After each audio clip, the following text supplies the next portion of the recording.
Good morning, students. Once again, welcome to this recording of the next portion of Gray's Elegy.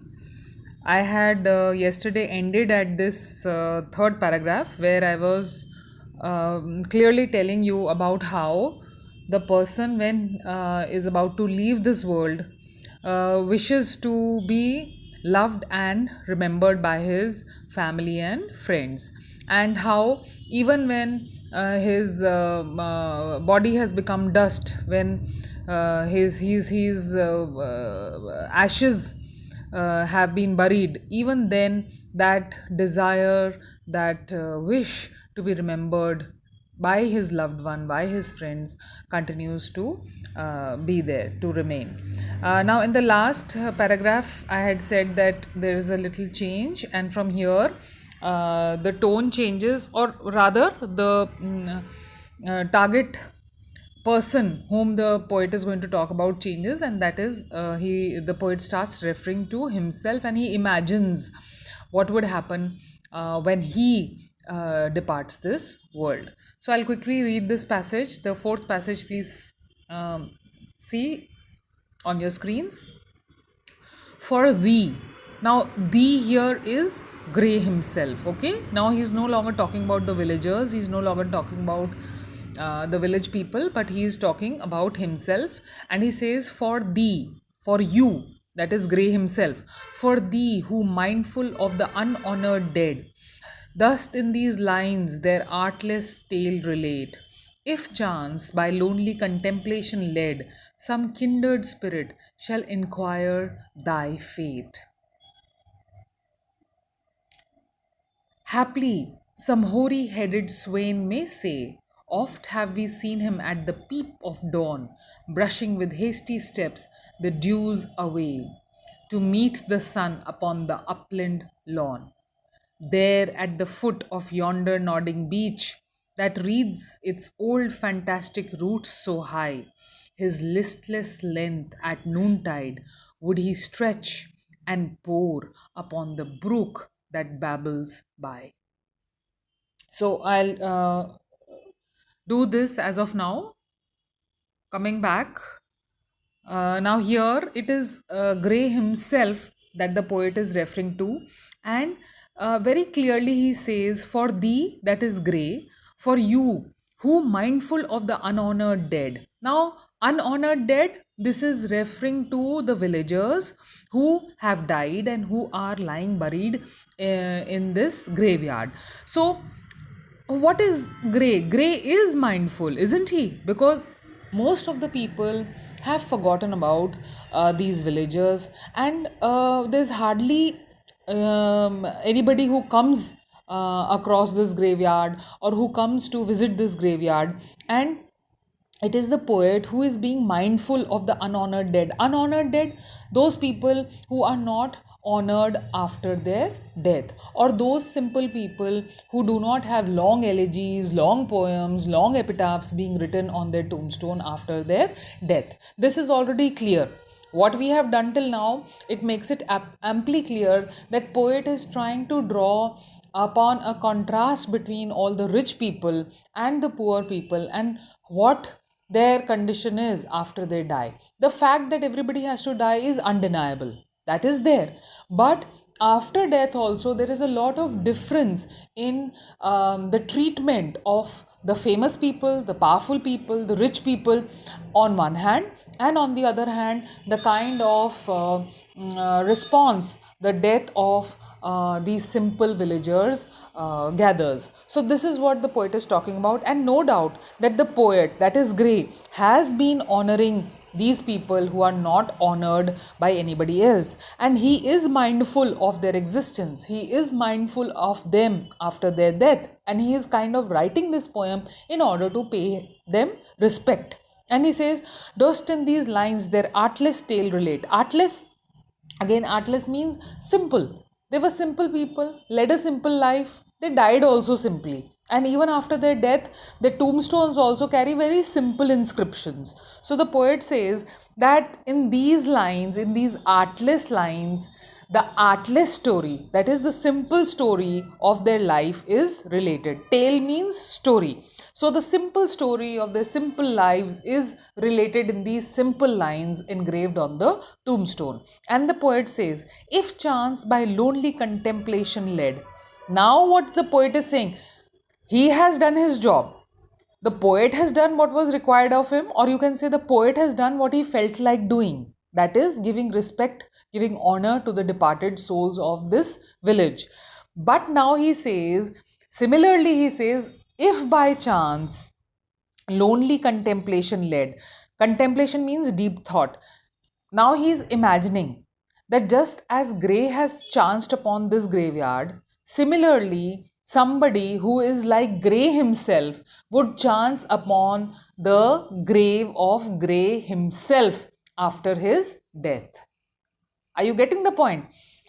What Gray is trying to say is, just like the way I have come here, I have given my respect to these people, I have talked about these people, and I am a person who is a very quiet person, who leads a very peaceful life, who is of a contemplative mood.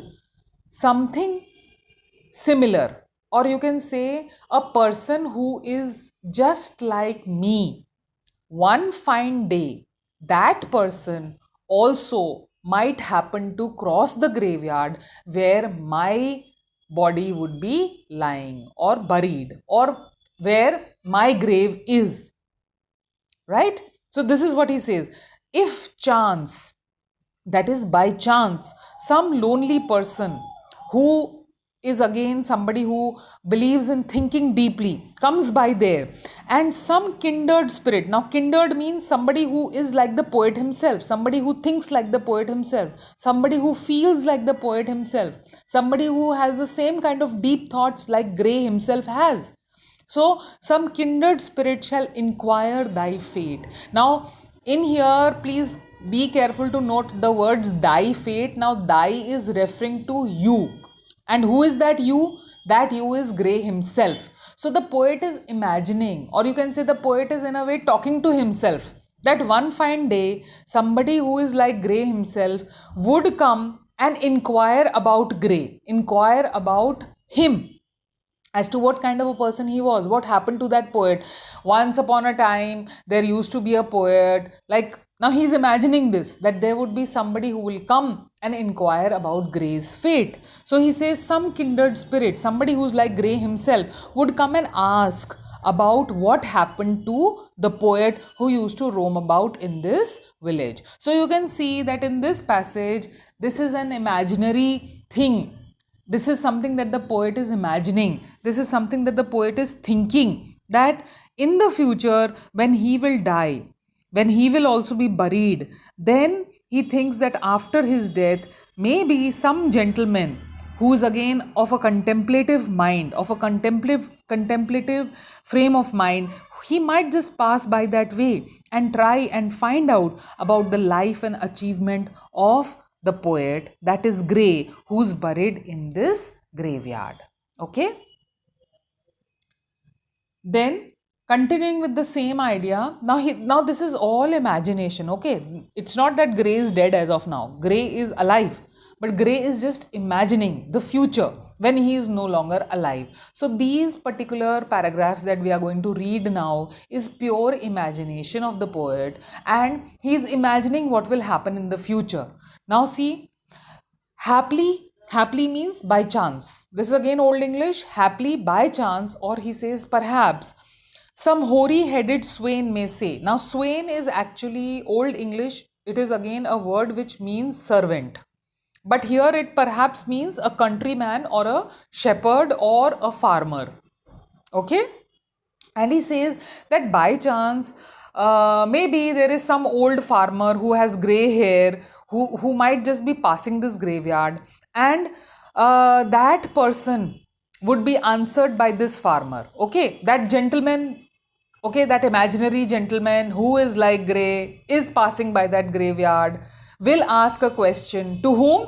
to a grey headed shepherd who is also passing that graveyard by chance. Okay, so what will the shepherd answer? How will the shepherd answer? This is again imagination. This is poet's imagination. So Gray imagines that the answer would be something like this. Let me read the lines. Oft have we seen him at the peep of dawn.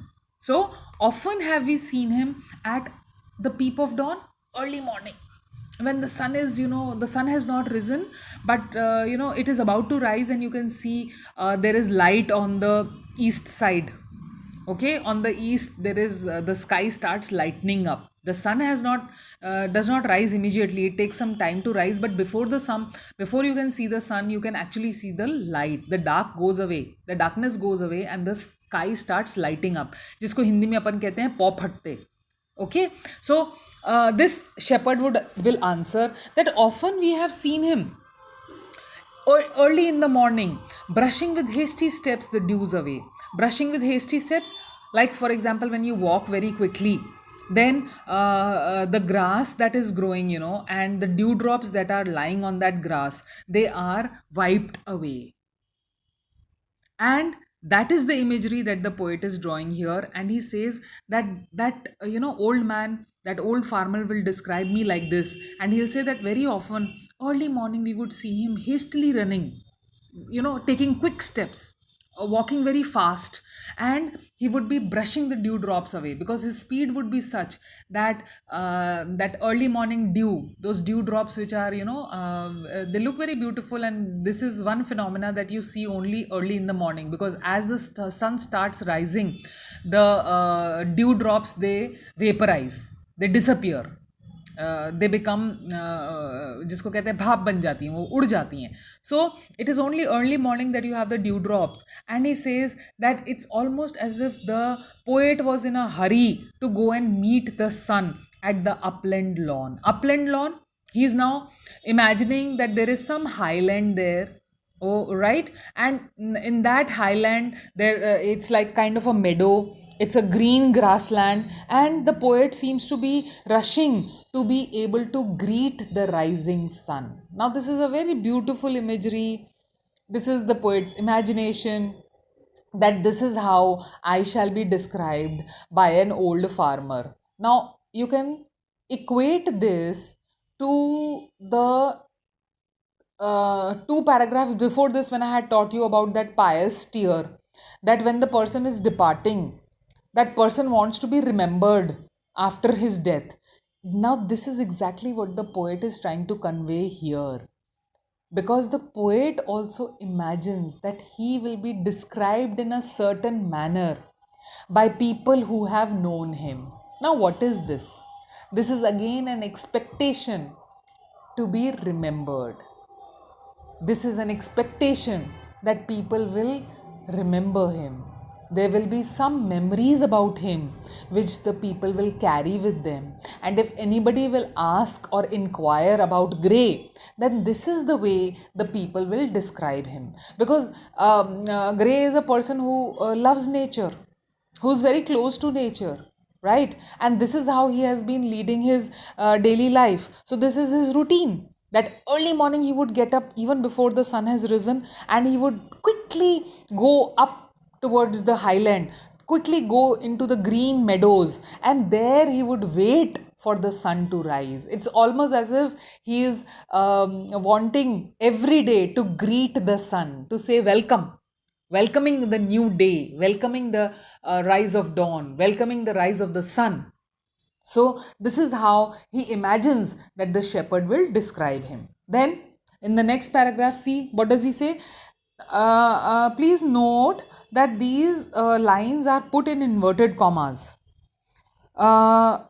If you notice the earlier paragraphs, you can see there are no inverted commas, because this is the description that the poet is giving. These are the direct words of the poet, he's talking about something.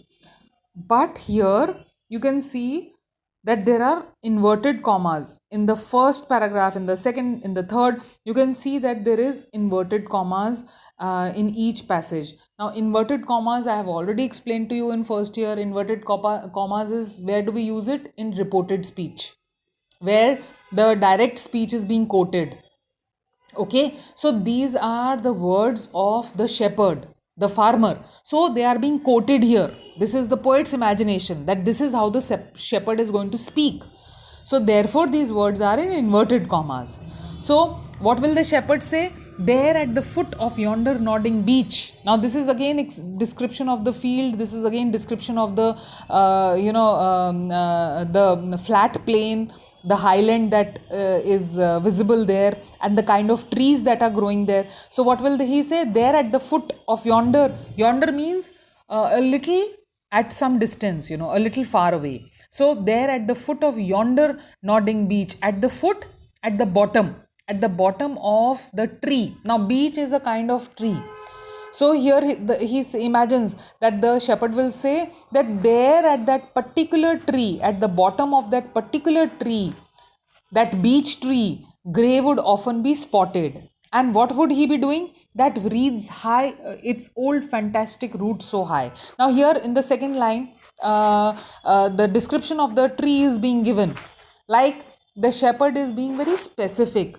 That particular beech tree, which has long roots, which is twisted, which is an old tree, and it has got very high roots. It's a very fantastic tree. It's an old tree, and the roots are visible. It is that old that even the roots are visible. And he says that under that tree, his listless length at noontide would he stretch.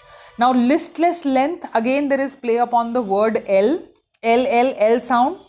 So, languid body. Listless means lethargic, that has no energy, that is, languid, very lazy. So, in the afternoon, now again in the afternoon, usually everybody feels lazy, post lunch, usually you start feeling sleepy. So, something like that. So, he says that in the noontide, in the afternoon, he would be stretching himself under that tree. His languid, listless, lethargic, lazy body would be seen there under that tree. And he would be observed. It was very common that he would pore upon the brook that babbles by. Pour again, like for example, when you read very carefully, that is known as you're poring over books. Now, this is a very common description when you're reading something very intently, when you're reading something very deeply, very carefully. So, this is the kind of phrase that is commonly used, that he was poring over the books.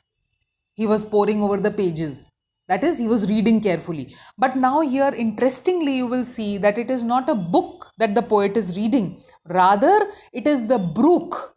What is a brook? Brook is a stream, of water. So the poet says that he seemed to be gazing deeply as if he was trying to read something, in that passing, in that babbling brook, in that stream of water that was running by. So he could be seen poring upon the brook that babbles by. Babbles is again reference to the sound that the stream of water makes. Okay, and the poet very clearly imagines that whatever he used to do in his lifetime, that would be carefully observed by the people around him, by the simple villagers. And when he is no longer alive, when somebody asks about him, this is how the villagers will describe him. And he is very carefully the description that is being given here is all about how a person who loves nature is. And it is only the poet, because he can almost listen to music in that running stream of water. Usually the murmuring sound of the brook is like, it's a very common sound.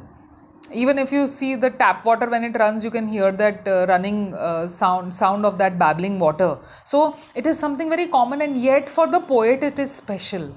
He enjoys it, he is contemplative, and he goes into a thinking mode. He is gazing deeply into the water and maybe imagining many things. We don't know about that, but this is how the people have observed him, and this is how the people will describe him when some gentleman comes and inquires about the poet, that is Gray. I'll end here now, and rest of the leftover these three paragraphs that are visible on the screen, I'll be doing it later, because again they have a theme running through, so I'll do them together tomorrow. Once again, thank you. Hope you have a good day. Bye bye.